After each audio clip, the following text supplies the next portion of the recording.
Добрый день, мяне зовут Тимоха Кудович. Я экскурсовод, і ўсё сваё жыццё я вадзіў экскурсіі па беларускіх мястэчках і гарадах. Але сёння я прыйшоў да вас дадому. Таму сядайце паутульней, адна перадача, адна гісторыя, адна нагода задумацца. Паехалі!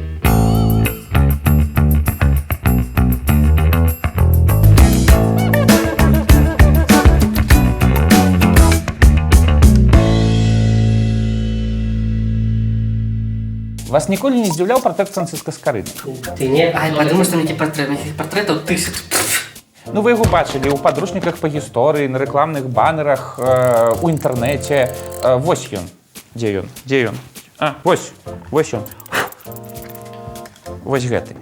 І вы нават ведаеце, адкуль ён. Скарына размесціў гэты партрэт у сваёй бібліі, якую пачаў выдаваць у далёкім 1517 годзе ў Празе. Вас нічога не здзіўляе ў гэтым партрэце. Яшчэ раз. Вось уявіце, пачатак 16 стагоддзя. У Еўропе сярэднявечча толькі-толькі завершылася. Пратэстантызм яшчэ не пачаўся. У розных гарадах дагараюць вогнішчы з еретыкамі. І ў гэты момант нейкі Францыск Скарына, русін, са слаўнага, а на самой справе мала каму вядомага горада Полацка, лепіць у пачатак самай святой кнігі для ўсіх еўрапейцаў свой партрэт. Досыць пафасны, дарэчы. Ён што, дурны быў? Самозабойца. Вось гэтае пытанне якраз даўно і турбуе даследчыкаў.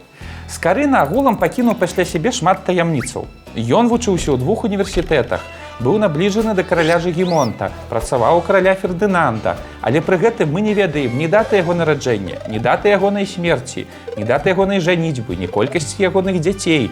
Мы не ведаем, чаму ў канцы жыцця, аблашчаны каралеўскай увагай у вялікім княстве літоўскім, ён раптам сарваўся і паехаў у Прагу працаваць садоўнікам. Незвычайным, канешне, садоўнікам, каралеўскім, але ўсё ж. Дарэчы, ці быў Скарына садоўнікам? У сучасных гісторыкаў ёсць вялікія сумневы. Вось калі разабрацца, на што кнігавыдаўцу ехаць рэзаць кусты, хай сабе нават і самому каралю. Зрэшты, і дакументаў пра гэта ніякіх няма. Яшчэ адна таямніца Скарыны. Але гэта дробязі. Ёсць самая важная таямніца. Мы не разумеем, чаму Францыск Скарына, доктар, раптам вырашыў заняцца кнігадрукаваннем.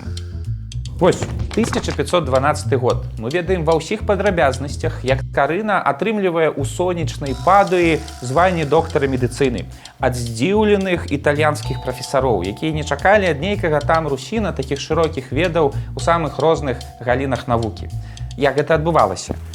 Стаяла 2 урны, адна з іх, якая была урна за, другая урна супраць. І прафесара павінны былі кінуць свой голас урну ці за, ці супраць надання статуса доктара медыцыны Францыску Скарыну. У 1512 годзе усе галасы прафесароў былі кінутыя ў урну за. А пасля ўсё, атрымаўшы запаветны дыплом, новаспечаны доктар знік з радараў на цэлыя 5 гадоў. Ну, я таксама, калі атрымаў дыплом, то знік на некаторы час. Ну, але ж не на 5 гадоў. Ёсць версія, што Скарына ў гэты час працаваў у дацкім каралеўстве. Магчыма, бываў у Вільні. А можа быць, проста лячыў людзей па ўсёй Еўропе. Гісторык Александр Груша звярнуў увагу, што ў адной з прадмоваў да Бібліі Скарына ўзгадвае гісторыю евангеліста Лукі, які спачатку быў цялесным доктарам, а пасля зажадаў быць лекарам душ чалавечых і запісаўся ў апосталы. І вось, можа, нешта такое і здарылася з Францыскам. Пускаў ён кроў нейкаму пакутніку ў Вільні, альбо вырваў зуб нейкаму гаротніку ў Гамбургу. Гатоў? Раз, два, тры. А навокал бруд, бездухоўнасці, безграмотнасці. Скарына раптам вырашыў: хопіць займацца цялесным, займуся духоўным. Такі ўжо ён харошанькі быў. А хоць да раны прыкладае. Ёсць меркаванне, што ўсё было наадварот. Магчыма, Скарына быў дужа амбітным чалавекам. Бо напраўду, колькі ты імператару зубы не вырывай, хто пра цябе ўзгадае праз 500 гадоў? Я б не ўзгадаў. Але гэта ж імператар. Ай, ну што вы, імператар, дуратар. Але калі кніжку напішаш, то можа табе праз 500 гадоў помнік паставіць. А калі ў кніжцы будзе яшчэ твой партрэт, то правільны помнік. І вось кінуў Скарына ўсе свае справы, сеў на каня і рвануў у Прагу перакладаць Біблію. Но! І вось уявіце сабе, Прага, стары горад, жнівень месяц, у самай вялікай друкарні ў горадзе, іх тады ўсяго две было, доктар Францыск Скарына вяршыць гісторыю, друкуе самую першую кніжку для ўсходніх славянаў. Лісток да лістка выдрукоўваюцца, высушваюцца і сшываюцца старонкі будучага знакамітага псалтара. І ў гэтай падзеі незвычайна абсалютна ўсё. І тое, што Біблія была надрукаваная на царкоўна-славянскай мове, але з вялікім дадаткам беларускіх словаў. Тады так не рабілі. І тое, што яна ў прынцыпе была надрукаваная. На той момант друк быў яшчэ абсалютна наватарскай справай. У грамадстве ўсё яшчэ былі людзі, якія казалі: «Ну на што вам гэтыя друкаваныя кнігі, вось напісаную кніжку, бярэш у рукі, цяпло ад яе ідзе, бачна, што чалавек рабіў, а друкаваны ўжо нейкія д'ябальскія машыны робяць». Ну вы ведаеце, як усё это бывае. А я так само не люблю гэтыя гаджеты. Вот что до чего не понимаю. Айфоны, плайфоны. Но зусім іншая справа бераста наша родная. Ці мог смс на сябе? А яшчэ гэтыя прышчэпкі. Ось баюся рабіць іх, баюсь. Ой, я так само баюся, кажуць, што ад іх пучыць, а яшчэ прышчы 3G. А ў мяне і 5G. Нічога ў свеце не мяняецца. Але Скарына пайшоў яшчэ далей. Ён напісаў прадмову і заканчэнне да кожнай часткі Бібліі. Адну з іх вы ведаеце, вы вучылі яе ў школе. Знакаміты пранікнёны стэндап пра пчолак і рыбак.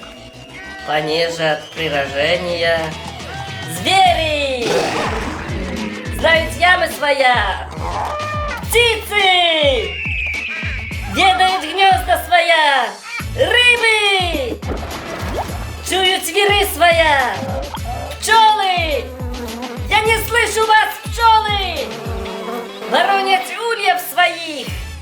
Так уже и люди, и где зрадилися, и ускормлены суть по Бозе, к тому месту великую ласку имают. Класіка.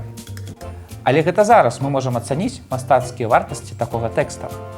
А ў 16 стагоддзі гэта выглядала як багахульства – паставіць свае словы паперадзе святога пісання. Больш за тое, каб ніхто не сумняваўся, каму ставіць помнік у будучым, все выданні пачыналіся з узгадвання аўтара. Працаю ізбранага мужа, доктара лекарскіх навук Францыска Скарыны з горада Полацка. А каб нашчадкі ведалі, з чаго ляпіць бюст, Скарына ў адным з выданняў Бібліі пакінуў вось гэты вось свой знакаміты партрэт. Такое багахульства сучасныя навукоўцы спрабавалі апраўдаць тым, што нібыта на гэтай выяве намаляваны не сам Францыск Скарына, а адзін з фундатараў, якія давалі грошы на выданне ягоных кніжак. Хаця цяпер, падаецца, усе накладныя знойдзены, рахункі падлічаныя, і большасць гісторыкаў пагаджаецца, што на гэтай выяве у атачэнні мух і львоў у знакамітым сваім берэце сядзіць менавіта доктар Францыск Скарына, слаўны сын горада Полацка. Дарэчы, нядаўна знакаміты скарыназнаўца Ілля Лемяшкін выказаў гіпотэзу, што на знакамітай гравюры у Скарыны пад носам няма вусоў, што гэта не вусы, а толькі тень ад носа. Уяўляеце сабе, які удар пад дых беларускаму нацыянальнаму сімвалізму? Что? Як гэта без вусоў? Я трошки вусы. А як Скарына без вусоў? Это ж уявіце сабе, это ж самы галоўны ягоны атрыбут. Это ж атрымліваецца, што давядзецца збрываць вусы на ўсіх помніках Францыска Скарыны. І агулам, як мы будзем жыць без вусоў? Ну, хаця, можа, неяк і справімся. Але вернемся да тэмы. Зрабіць святое пісанне сваім аўтарскім тэкстам, дадаць туды асабісты партрэт і зрабіць усё гэта, седзячы ў цэнтры каталіцкай Еўропы, гэта... Ох, по мяжы ходил дядька, по вельми тонкой мяжы. Што падштурхнула доктара Скарыну да такіх рызыкаў? Жанчына? Пазыкі? Непроговоренная психологичная травма? Ці можа непомерно раздутое эго? Вось пра непамерна раздутае эга і спрачаюцца сёння гісторыкі. Ну, пагадзіцеся, прыкольна ўявіць сабе нашага першадрукара не ў выглядзе рамантыка, які ўсё сваё жыццё марыў пра лёсы беларускага народа, а непамерным славалюбцам, які дзеля таго, каб застацца ў гісторыі, залез нават у Біблію, у святое пісанне. Ну, няхіла, чувак, хайпануў. Страшна нават. Вот кажаш, скарына славалюбца, і проста адчуваеш, як пад тваімі нагамі пачынае хістацца беларуская нацыянальная ідэнтычнасць. Все настаўнікі ў роспачы. А можа быць, усё было якраз наадварот. Можа быць, скарына зразумеў, што данесці вечныя ісціны да людзей можна толькі праз нестандартныя формы, праз аўтарскі стыль. Можа быць, ён быў першым чалавекам, які ўсвядоміў, што найлепш можна прадаць прадукт, дзе адчуваецца чалавек. Такі сабе маркетынг пабудаваны на эмпатыі, як бы мы гаварылі гэта цяпер. І скарына рызыкнуў, дадаўшы сябе ўнутр Бібліі. Ну і нібыта не прагадаў. Калі цяпер, праз 500 гадоў пасля таго слаўнага эксперымента, мы пачынаем новую гістарычную перадачу з рознымі маднявымі спецэфектамі менавіта з яе, з Бібліі, з скарынай. Стойце, стойце! Я яшчэ нешта хацеў сказаць. Пачакайце. На маю думку, найвялікшая таямніца скарыны гэта не ягонае эга. Зрэшты, якая розніца, якое эга было ў скарыны? Больш важная іншая таямніца. Таямніца ў тым, дзе браў грошы? Не, дзе ён быў тыя 5 гадоў? Дык а вусы? Былі ці не былі? Не, гэта ўсё не істотна. Ёсць адно пытанне, на якое мала хто звяртае ўвагі. Вот толькі падумайце, мы да сённяшняга дня не ведаем, якога веравызнання быў Францыск Скарына. Ён жыў у часы, калі вера была важней за нацыянальнасць, часам важней за імя. Ён жыў у часы, калі за неправільную форму нацельнага крыжыка маглі забіць, ці прынамсі выкачаць у гразі. Скарына вучыўся ў 2 універсітэтах, сябраваў з каралямі, пісаў кніжкі і нідзе не абазначыў, якога ён веравызнання. І вось паглядзіце, якая штука атрымліваецца. Менавіта дзякуючы гэтаму, сёння, праз 500 гадоў, Францыск Скарына стаў блізкі ўсім беларусам, і праваслаўным, і католікам, і пратэстантам, бо мы не ведаем ягонага веравызнання. Гэта нейкае неверагоднае супадзенне. Ці можа быць яшчэ адзін маркетынгавы ход Скарыны? Таму будьце як Скарына, размывайце эга, калі яно трэба, не стаўце свой капітал на тое, што нас раздзяляе, і будьце пчолкамі. Працуйце на карысць радзімы. І ўсё ў нас будзе добра.